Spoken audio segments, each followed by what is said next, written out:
রাজনীতির ময়দানে অনেক কিছুই উঠতে দেখা যায়, কখনো অভিযোগ, কখনো পাল্টা অভিযোগ, কখনো প্রতিশ্রুতি, কখনো আবার জুতোর মালা। কিন্তু এবার যা উড়লো তা দেখে বাজারে সবজি বিক্রেতাও একটু অবাক। ডিম, বেগুন আর কাদা তিনে মিলে যেন একেবারে monsoon special veg egg combo. আর এই কম্বোর কেন্দ্রবিন্দুতে কৃষ্ণনগরের তৃণমূল কংগ্রেস সাংসদ মহুয়া মৈত্র।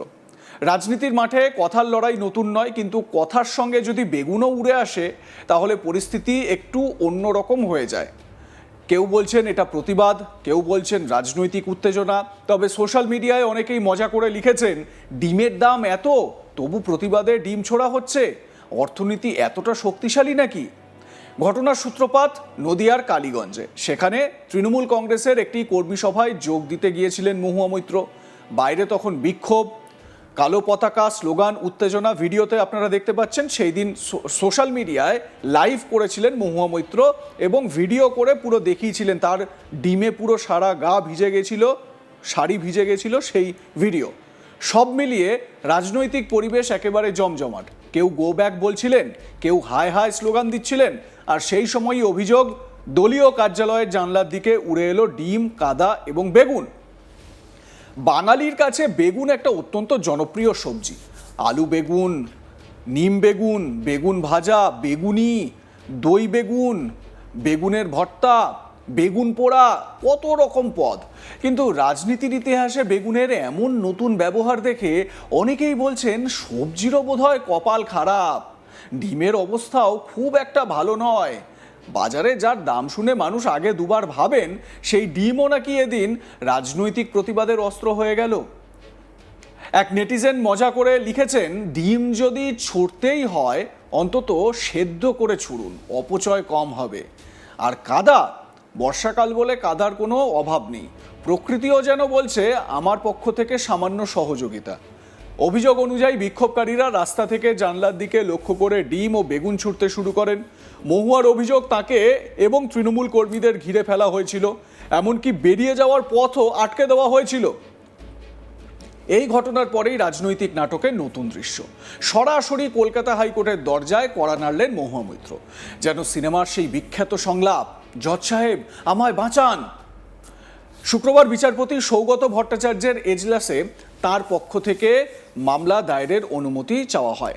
সেখানে অভিযোগ করা হয় তার বিরুদ্ধে দায়ের হওয়া এফআইআর নিয়ে পুলিশ খুব দ্রুত নড়ে চড়ে বসেছে, কিন্তু তার নিজের অভিযোগের ক্ষেত্রে সেই এক তৎপরতা দেখা যাচ্ছে না। সাধারণ মানুষের ভাষায় বললে মহুয়ার বক্তব্য অনেকটা এমন, আমার নামে অভিযোগ হলে স্পিড পোস্ট, আর আমি অভিযোগ করলে সাধারণ ডাক। আদালত বিষয়টি শুনে মামলা দায়েরের অনুমতি দিয়েছে, অর্থাৎ রাজনৈতিক লড়াই এখন আদালতের করিডোরেও পৌঁছে গেল। এদিকে সোশ্যাল মিডিয়া তো আর চুপ করে বসে থাকার জায়গা নয়, সেখানে শুরু হয়ে গেল মিমের বন্যা। কেউ লিখেছেন বাংলার নতুন রেসিপি, এগ প্ল্যান্ট অ্যাটাক। কেউ আবার বলছেন বেগুনের এমন রাজনৈতিক উন্নতি আগে কখনো হয়নি। একজন আবার লিখেছেন আগে নেতাদের ফুলের মালা দেওয়া হতো, এখন মনে হচ্ছে সবজির মালাও তৈরি হবে। তবে মজার আড়ালেও একটা প্রশ্ন ঘুরপাক খাচ্ছে। রাজনৈতিক মতবিরোধ থাকতেই পারে, কিন্তু সেই মতবিরোধ যদি ডিম, কাদা, বেগুনের আকাশপথে চলাচল শুরু করে তাহলে গণতন্ত্রের ডায়েট চার্টে একটু সমস্যা তৈরি হয়ে যায় বই কি। মহুয়া মৈত্র ঘটনার পর সোশ্যাল মিডিয়ায় কয়েকটি ভিডিও পোস্ট করেন।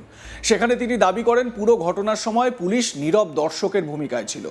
তার অভিযোগ, ভিড় সরানোর কোনো কার্যকর ব্যবস্থা নেওয়া হয়নি। ভিডিও বার্তায় তিনি বলেছিলেন রাজ্যের আইনশৃঙ্খলা পরিস্থিতি নিয়ে উদ্বেগ রয়েছে এবং তার অভিযোগ বিজেপি সমর্থকেরাই এই বিক্ষোভে অংশ নিয়েছিলেন।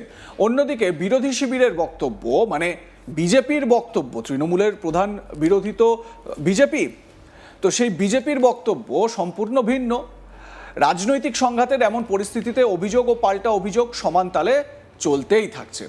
রাজ্য বিজেপির সভাপতি শ্রমিক ভট্টাচার্যকে যখন মহুয়া মৈত্রকে ডিম ছোড়ার সঙ্গে সঙ্গে বেগুন ছোড়ার বিষয়টাও বলা হয়, তো তখন তিনি বলেন যে বেগুন, ঝিঙে এই সমস্ত অতৃপ্তরা ছুড়ছে, বিজেপির কর্মীদের এতে কোনো হাত নেই। মানে তৃণমূলের যারা অতৃপ্ত তারাই নাকি মহুয়া মৈত্রর দিকে বা সেই সময় মিটিং যারা করছিলেন তাদের দিকে এই সমস্ত ছোড়াছুড়ি করছিলেন।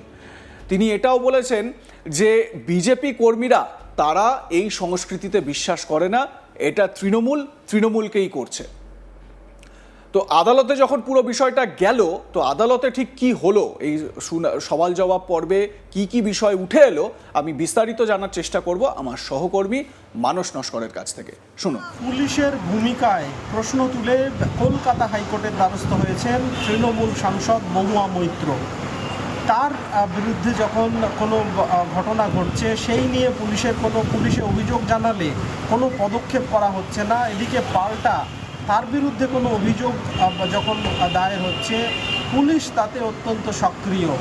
এইরকমই অভিযোগ নিয়ে কলকাতা হাইকোর্টের দ্বারস্থ হয়েছেন এবং কলকাতা হাইকোর্টের কাছে রক্ষা কবচের আর্জি জানিয়েছেন। তার পক্ষ থেকে আইনজীবী আজকে সকালে বিচারপতি সৌগত ভট্টাচার্য বেঞ্চে দৃষ্টি আকর্ষণ করে মামলা দায়ের করার আর্জি জানান। বিচারপতি সৌগত ভট্টাচার্য মামলা দায়ের করার অনুমতি দিয়েছেন। আগামী মঙ্গলবার সম্ভবত এই মামলার শুনানি হতে পারে। আইনজীবী জানান, মহুয়া মৈত্র তিনি কয়েকদিন আগে তার পার্টি অফিসেই তার গায়ে ডিম ছোড়া হয়, তার বিরুদ্ধে কটূক্তি করা হয়, চোর চোর স্লোগান দেওয়া হয়। সেই ঘটনায় তিনি এফআইআর করেছেন, কিন্তু পুলিশ কোনো পদক্ষেপ এখনো পর্যন্ত করেনি। এদিকে অন্য একটি ঘটনায় তার বিরুদ্ধে এফআইআর দায়ের হয়েছে, যেখানে তাকে 35-3 ধারায় নোটিশ পাঠিয়েছে পুলিশ এবং জিজ্ঞাসাবাদের জন্য ইমেল মারফত তাকে নোটিশ পাঠানো হয়েছে। তিনি ইতিমধ্যে তার একটি রিপ্লাইও দিয়েছেন। এই এফআইআরের পরিপ্রেক্ষিতে রক্ষা কবচের আবেদন জানিয়েছেন তিনি। প্রসঙ্গত 1 জুলাই নদিয়ার কালীগঞ্জে পার্টি অফিসে বৈঠক চলাকালীন তৃণমূল সাংসদ মহুয়া মৈত্রর ওপরে হামলা করা হয়। সেখানে ডিম ছোড়া হয় তার গায়ে এবং চোর চোর স্লোগান দেওয়া হয়। তিনি ইতিমধ্যেই সমাজ মাধ্যমে তার সেই ঘটনার ভিডিও করে প্রতিবাদ জানিয়েছেন। তৃণমূল নেতৃত্বের পক্ষ থেকেও এই ঘটনার প্রতিবাদ জানানো হয়েছে। পাশাপাশি আইনজীবী বিকাশ রঞ্জন ভট্টাচার্য তিনিও এই ঘটনার নিন্দা করেছেন। কারণ কলকাতা হাইকোর্ট কয়েকদিন আগে কলকাতা হাইকোর্টের ভারপ্রাপ্ত প্রধান বিচারপতির বেঞ্চ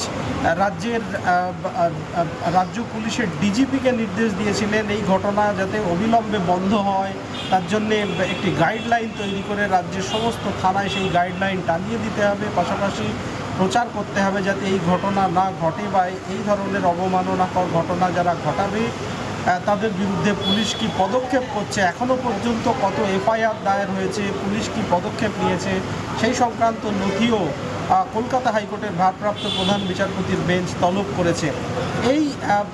এই পরিপ্রেক্ষিতে মহুয়া মৈত্রর ওপরে ফের নতুন করে সেই ডিম ছোড়ার ঘটনা ঘটেছে। সেই নিয়ে তিনি অভিযোগ দায়ের করেছেন, কিন্তু সেই অভিযোগে পুলিশের তেমন কোনো সক্রিয়তা নেই, পুলিশ কোনো পদক্ষেপ করেনি। কিন্তু তার বিরুদ্ধে যেখানে এফআইআর দায়ের হয়েছে সেই এফআইআরে পুলিশ অত্যন্ত সক্রিয়। এই নিয়েই কটাক্ষ করে তিনি কলকাতা হাইকোর্টের দ্বারস্থ হয়েছেন। পুলিশের এই যে ভূমিকা, সেই ভূমিকায় প্রশ্ন তুলে কলকাতা হাইকোর্টে মামলা দায়ের করেছেন। আগামী মঙ্গলবার সেই মামলার শুনানি হতে পারে বলে আমরা আদালত সূত্রে জানতে পারছি। আপনাদের মতামত জানাতে ভুলবেন না। দেখতে থাকুন আজ তাক বাংলা, সাবস্ক্রাইব করুন আমাদের ইউটিউব চ্যানেলটি।